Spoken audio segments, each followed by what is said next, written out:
हरे कृष्णा, राधे राधे। हम सभी साधक श्री चैतन्य महाप्रभु की चरितावली श्रवण कर रहे हैं। प्रसंग है व्यास पूजा।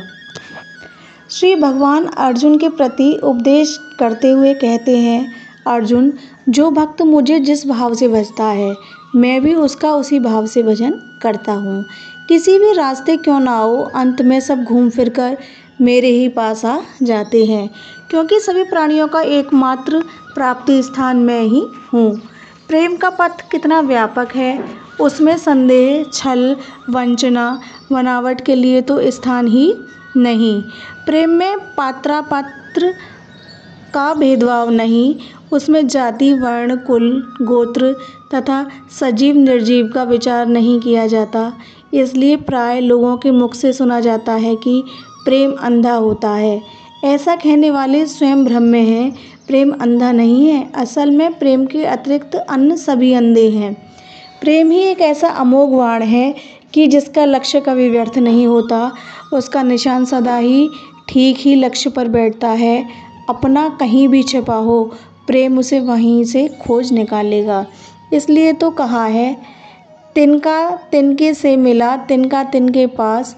विशाल हिंदू धर्म ने प्रेम की सर्वव्यापकता को ही लक्ष्य करके तो उपासना की कोई एक ही पद्धति निश्चित नहीं की।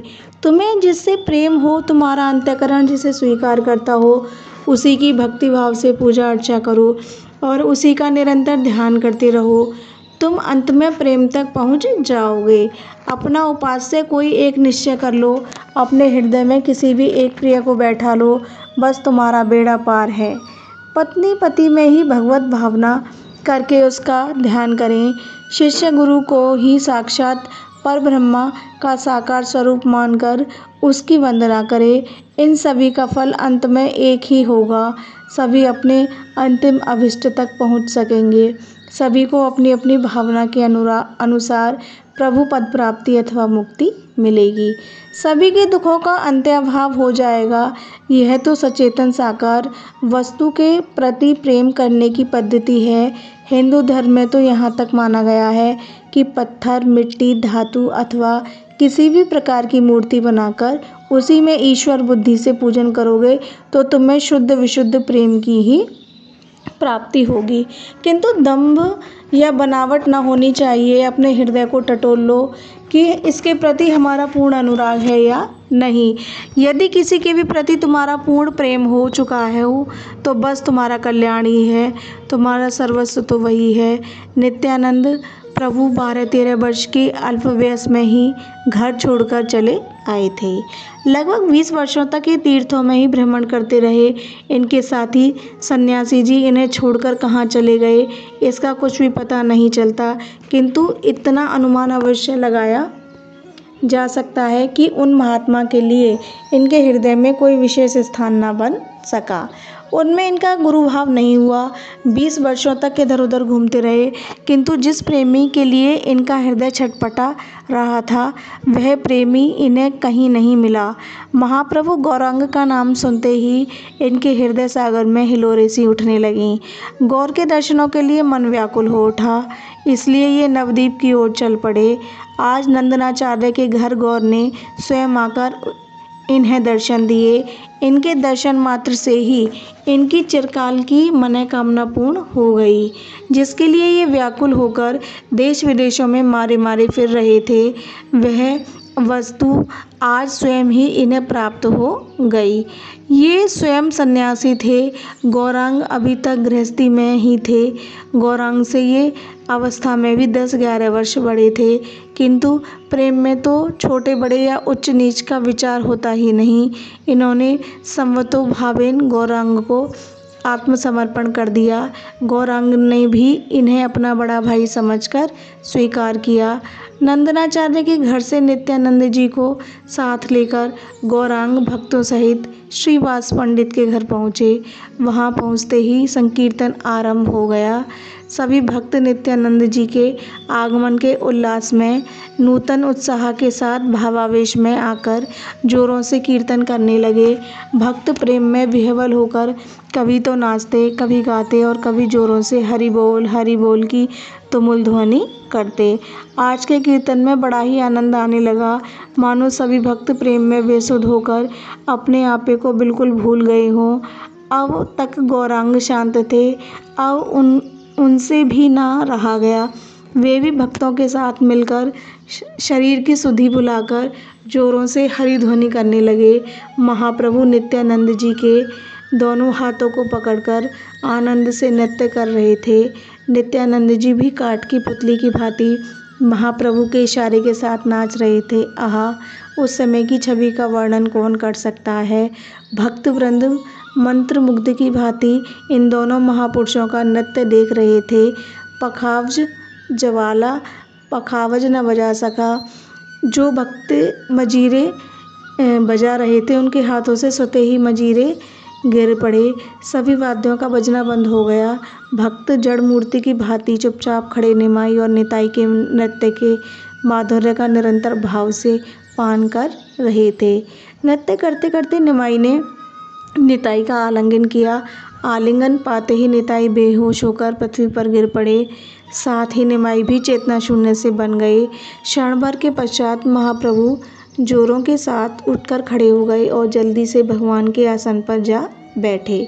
अब उनके शरीर में बलराम जी का सा आवेश प्रतीत होने लगा। उसी भावावेश में वे वारुणी वारुणी कहकर जोरों से चिल्लाने लगे। हाथ जोड़े हुए श्रीवास पंडित ने कहा, प्रभु, जिस वारुणी की आप जिज्ञासा कर रहे हैं वह तो आपके ही पास है। आप जिसके ऊपर कृपा करेंगे वही उस वारुणी का पान करके पागल बन सकेगा। प्रभु के भावावेश को कम करने के निमित्त एक भक्त ने शीशी में गंगाजल भरकर प्रभु को दिया। गंगाजल पान करके प्रभु कुछ प्रकृति स्थिर हुए और फिर नित्यानंद जी को भी अपने हाथों से उठाया। इस प्रकार सभी भक्तों ने उस दिन संकीर्तन में बड़े ही आनंद का अनुभव किया। इन दोनों भाइयों के नृत्य का सुख सभी भक्तों ने खूब ही लूटा। श्रीवास पंडित के घर ही नित्यानंद प्रभु का निवास स्थान स्थिर किया गया। प्रभु अपने साथी निताई को अपने घर ले गए और शची माता से जाकर कहा, अम्मा, देख यह तेरा विश्व रूप लौट आया। तू इनके लिए बहुत रोया करती थी। माता ने उस दिन सचमुच ही नित्यानंद प्रभु में विश्व रूप के ही रूप का अनुभव किया और उन्हें अंत तक उसी भाव से प्यार करती रही। वे निताई और निमाई दोनों को ही समान रूप से पुत्र की भांति प्यार करती थी। एक दिन महाप्रभु ने नित्यानंद जी का प्रेम से हाथ पकड़े हुए पूछा, श्रीपाद, कल गुरु पूर्णिमा है, व्यास पूजन के निमित्त कौन सा स्थान उपयुक्त होगा। नित्यानंद प्रभु ने श्रीवास पंडित के पूजा गृह की ओर संकेत करते हुए कहा, क्या इस स्थान में व्यास पूजन नहीं हो सकता। हंसते हुए गौरांग ने कहा, हाँ ठीक तो है, आचार्य तो श्रीवास पंडित ही हैं, इन्हीं का ही तो पूजन करना है। बस ठीक रहा, अब पंडित जी ही सब सामग्री जुटावेंगे, इन्हीं पर पूजा के उत्सव का संपूर्ण भार रहा। प्रसन्नता प्रकट करते हुए पंडित श्रीवास जी ने कहा, भार की क्या बात है, पूजन की सामग्री घर में उपस्थित है। केला, आम्र, पल्लव, पुष्प, फल और संविदा आदि आवश्यकीय वस्तुएं आज ही मंगवा ली जाएंगी। इसके अतिरिक्त और जिन वस्तुओं की आवश्यकता हो उन्हें आप बता दीजिए। प्रभु ने कहा, अब हम क्या बतावें, आप स्वयं आचार्य हैं, सब समझ बूझ कर जुटा लीजिएगा। चलिए, बहुत समय व्यतीत हो गया, अब गंगा स्नान कर आवें। इतना सुनते ही श्रीवास, मुरारी, गदाधर आदि सभी भक्त निमाई और निताई के सहित गंगा स्नान के निमित्त चल दिए। नित्यानंद जी का स्वभाव बिल्कुल छोटे बालकों का सा था। वे कुदक कुदक कर रास्ते में चलते, गंगा जी में घुस गए तो फिर निकलना सीखे ही नहीं। घंटों जल में गोते लगाते रहते, कभी उल्टे होकर बहुत दूर तक प्रवाह में ही बहते चले जाते। सब भक्तों के सहित वे भी स्नान करने लगे। सहसा उसी समय एक नाग इन्हें जल में दिखाई दिया।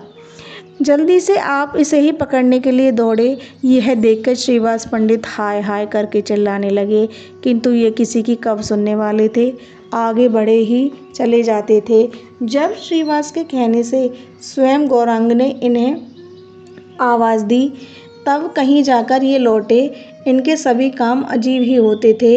इससे पहले ही रात्रि में इन्होंने ना जाने क्या सोचकर अपने दंड कमंडलू आदि सभी को तोड़ फोड़ डाला। प्रभु ने इसका कारण पूछा तो ये चुप हो गए। तब प्रभु ने उन्हें बड़े आदर से बीन बीन कर गंगा जी में प्रवाहित कर दिया। राधे राधे। हरे कृष्णा।